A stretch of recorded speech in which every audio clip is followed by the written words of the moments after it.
Desde pequena, meu maior sonho era me formar em direito. Cresci numa família simples, onde o esforço era o único caminho para qualquer conquista. Meu pai foi pedreiro, minha mãe, doméstica.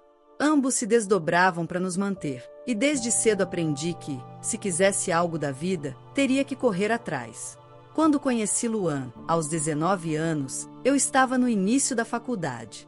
Ele era mais velho, já tinha um bom emprego e me encantou com promessas de apoio, carinho e um amor que, segundo ele, nunca me deixaria sozinha. No início, ele me tratava como uma joia rara. Dizia que era lindo ver uma mulher estudando, que admirava minha garra. Eu, ingênua, acreditei que aquele homem me apoiaria até o fim. Luan me pedia para estudar na casa dele, me levava lanche, até pagava passagens quando o dinheiro apertava. Foi natural me apaixonar. Mas logo que fui morar com ele, tudo mudou. Aos poucos, ele começou a se incomodar com meus estudos. Dizia que a faculdade tomava demais o meu tempo e que eu devia me dedicar mais ao nosso lar. Mesmo grávida de Mateus, meu filho, eu não desisti da faculdade. Os professores me incentivavam, meus colegas me ajudavam com cópias e resumos. Minha mãe cuidava de Mateus quando eu precisava. Já Luan, mal segurava o próprio filho no colo.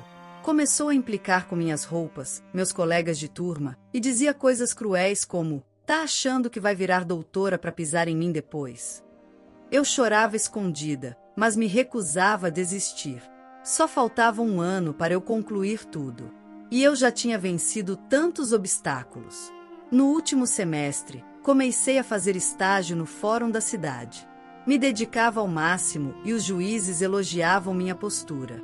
Quando fui aprovada no TCC, me senti como se estivesse alcançando algo impossível. E a formatura se aproximava. Comecei a planejar tudo com cuidado. Queria que fosse um momento especial, não só para mim, mas para o meu filho. Mateus, com seus 7 anos, vivia dizendo que era filho de advogada. Convidei Luan com antecedência. Fiz questão de reservar 2 lugares de honra, um para ele, outro para Mateus. Escolhi um vestido simples, mas elegante. Arrumei o cabelo com a ajuda da minha irmã. Quando subi no palco, meu coração quase saiu pela boca. O nome ecoando no auditório, os aplausos, o diploma nas mãos. Por alguns segundos, me senti invencível. Olhei para a plateia, procurando os olhos do homem que prometeu estar ao meu lado em todos os momentos. Foi aí que tudo desabou. Luan não estava no assento. Olhei de novo, pensando que talvez estivesse com Mateus em outro ponto do auditório. Foi então que ouvi o burburinho. Virei o rosto para o corredor lateral e vi ele andando de mãos dadas com outra mulher. Linda, jovem, bem vestida. E o pior, eles estavam sorrindo. Como se aquilo tudo não fosse nada. Como se aquele fosse um dia qualquer. Me senti congelar. Era como se meu corpo estivesse ali, em pé no palco, mas minha alma tivesse despencado. Alguns convidados murmuravam. Professores olharam desconfortáveis. Uma colega me encarava com pena. Eu segurei o choro com todas as forças. Não podia desabar ali, naquele momento que lutei tanto para viver. Mas meus olhos marejaram. O mestre de cerimônia me chamou para uma breve fala. Peguei o microfone, mas minha voz não saiu. Só consegui dizer: "Obrigada a todos que acreditaram em mim." E saí do palco sem olhar para trás. Senti que minha conquista tinha sido manchada. Lá fora, Mateus me esperava com um desenho nas mãos, uma caricatura minha de Beca.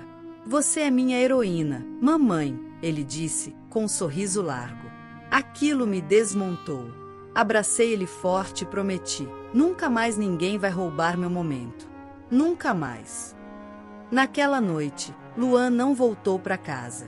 Apenas mandou uma mensagem fria dizendo que precisava de um tempo para repensar a vida. Mas eu já sabia, ele tinha me deixado. E feito isso no dia mais importante da minha vida. Mal sabia ele que aquele abandono seria o primeiro passo da minha virada. Depois daquela noite da formatura, tudo dentro de mim parecia em ruínas. Mesmo com o diploma nas mãos, me sentia derrotada. Luan não só me traiu, mas destruiu um dos dias mais importantes da minha trajetória. Por mais que minha mãe dissesse para eu focar na vitória, era impossível ignorar a ferida aberta. Ele sequer teve coragem de olhar na minha cara. Apenas desapareceu com aquela mulher e passou dias sem dar qualquer explicação. Quando finalmente apareceu, 4 dias depois, entrou em casa como se nada tivesse acontecido. Jogou as chaves na mesa e disse com a voz mais seca que já ouvi: "Você fez um showzinho, hein?" Todo mundo comentando o escândalo da advogadazinha abandonada. Fiquei em silêncio. O que eu poderia dizer a um homem que me humilhou daquela forma? Ele se serviu de café e ainda completou: "E outra, vamos ser sinceros, eu nunca pedi para você estudar. Se tivesse ficado em casa, nada disso teria acontecido." Aquilo me rasgou. Como alguém podia inverter tanto a lógica? Eu lutei, me esforcei, cuidei da casa, do filho, dele, e ainda assim, fui tratada como um estorvo. Respirei fundo, olhei para ele e disse: "Eu nunca pedi luxo. Só queria respeito." Mas ele riu com desprezo e respondeu: "Você devia me agradecer. Te tirei da pobreza, te dei um teto. Se não fosse eu, estaria vendendo marmita na esquina." As palavras dele foram um soco. Naquela noite, dormi com Mateus. Meu filho me abraçava como se quisesse colar meus pedaços. Eu chorava baixinho, para que ele não percebesse, mas ele sempre percebia. Foi ele quem limpou minhas lágrimas no dia seguinte, dizendo que eu era forte como as super-heroínas das histórias que ele via. E foi por ele que eu levantei. Comecei a procurar estágio em escritórios maiores. Mesmo recém-formada, sabia que precisava correr atrás do meu lugar. Enquanto isso, Luan continuava com sumiços. Saía tarde, voltava de madrugada ou nem aparecia. Passou a dormir em outro quarto, alegando que precisava de espaço. E quando eu tentava conversar, me interrompia com frases cruéis. "Não tenho mais paciência para essa tua cara de coitada. Cresce." Com o tempo, descobri que a mulher da formatura não era apenas uma aventura. Ele tinha assumido um caso com ela há meses. O mais doloroso era uma ex-estagiária do antigo trabalho dele. Jovem, recém-formada em administração, vinha de uma família rica. Quando confrontei Luan, ele não negou. Pelo contrário, me olhou com frieza e disse: "Você é peso. Ela é leveza. Com ela, eu respiro. Com você, eu me sufoco." A cada palavra, sentia como se minha alma fosse dilacerada. Ainda assim, resistia em sair daquela casa. Eu não tinha condições de alugar algo imediatamente. E pensava em Mateus. Como explicar ao meu filho por que o pai estava agindo assim? Até que uma noite, enquanto eu chorava na sala depois de mais um desprezo dele, Mateus se aproximou. Eu mal conseguia conter o choro. Estava encolhida no sofá, murmurando: "Eu só queria um abraço, só isso." Nesse instante, Luan apareceu atrás de mim e disse em voz alta, olhando com nojo: "Encostar em você me dá nojo." Mal terminei de processar aquilo, e vi Mateus atrás da porta. Ele tinha ouvido tudo. Seus olhos estavam arregalados, como se o mundo dele tivesse desmoronado junto com o meu. O menino se aproximou devagar. Olhou pro pai, depois para mim. Em silêncio, me abraçou com força. Uma força tão intensa que parecia me colar de volta no lugar. Luan ficou sem reação por alguns segundos, até revirar os olhos e sair batendo a porta. Naquele momento, entendi que eu não estava mais sozinha. Mateus não disse nada naquela noite. Mas na manhã seguinte, desenhou um quadro com giz de cera, eu de beca, com um escudo no peito e ele ao lado, com uma capa. Acima, escreveu: "Somos invencíveis, mamãe." Guardei aquele desenho como um troféu. Era mais valioso do que qualquer diploma. A partir dali, algo mudou dentro de mim. Decidi que não esperaria mais por migalhas. Procurei a ajuda de uma amiga que trabalhava num escritório de advocacia. Ela me indicou para uma vaga como assistente. O salário não era grande coisa, mas era minha chance de recomeçar. Mateus passou a ir para a escola animado, e eu comecei a respirar de novo. Mas Luan não suportava me ver de pé. Em vez de recuar, passou a tentar sabotar minha confiança. Disse a Mateus que eu só arrumei aquele trabalho porque me envolvi com alguém do escritório. Começou a espalhar entre conhecidos que eu virei uma qualquer agora que sou advogada. Tentava me destruir com palavras. E pior, com mentiras. Mal sabia ele que o que estava por vir o faria provar do próprio veneno. Luan pensava que me quebraria com palavras, que me dobraria com o veneno das mentiras que espalhava. Mas ele não percebeu que quanto mais ele tentava me afundar, mais eu fincava raízes no chão. E o mais importante, Mateus estava crescendo. E crescendo vendo tudo. Um dia, ele também entenderia que eu não recuei, mesmo ferida. No trabalho, as coisas começaram a fluir. A equipe confiava em mim. Meu esforço era reconhecido. E sem que eu soubesse, uma cliente muito especial viria mudar tudo. Dona Elza era uma senhora simpática, elegante e dona de uma rede de lojas de móveis. Precisava de alguém para revisar documentos e contratos de uma nova filial. Entreguei tudo com zelo, como sempre fiz. No fim da reunião, ela me chamou num canto. Você tem uma calma rara, minha filha, e um olhar que já sofreu muito. Não pensa em crescer aqui dentro? Aquilo me tocou. Falei da minha história, da minha formatura arruinada, do filho que era minha força.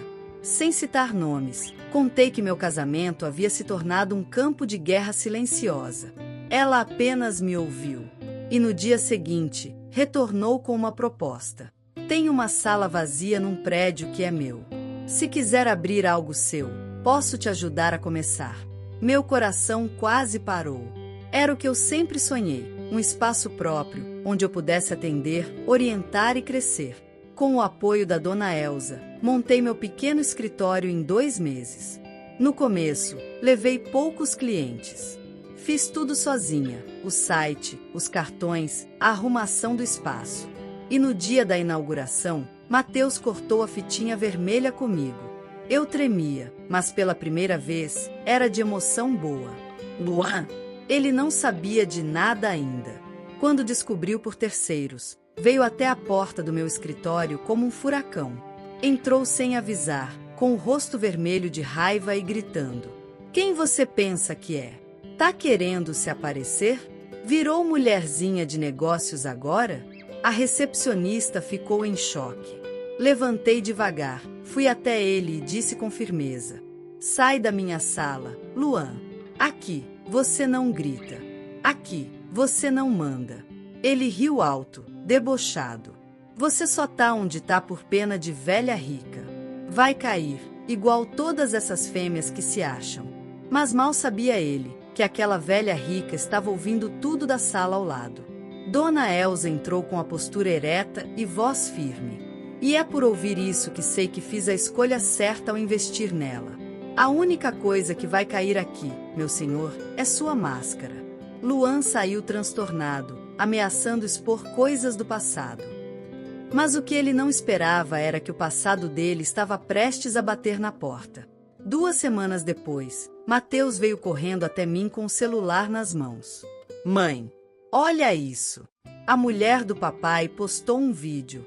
No vídeo, a amante dele aparecia chorando e dizendo que havia sido enganada, que Luan prometeu se separar e nunca cumpriu. E mais, disse que ele usava o nome dela para negócios obscuros e que ela estava indo à polícia. A bomba estourou.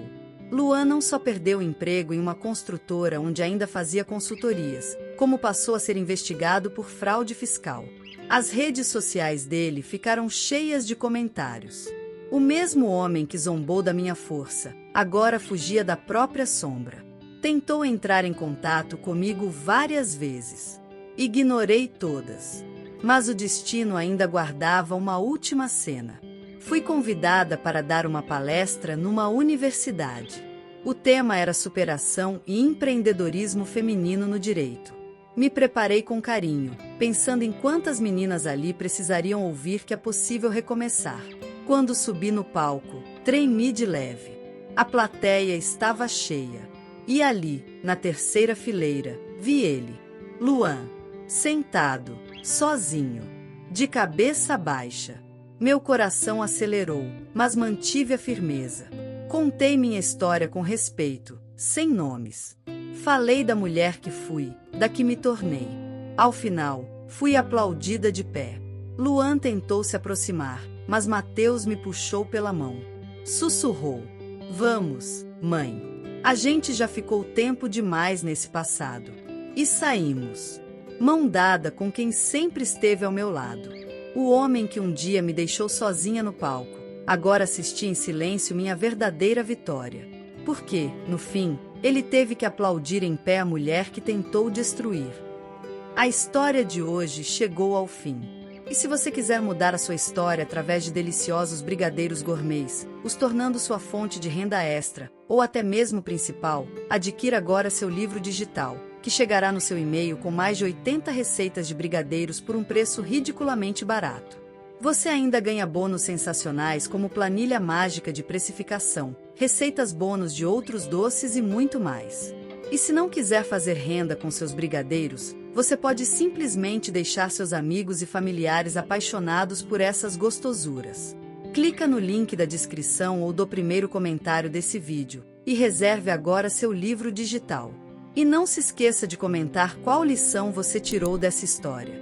Também deixe um like no vídeo e se inscreva para não perder os próximos vídeos. Tchauzinho!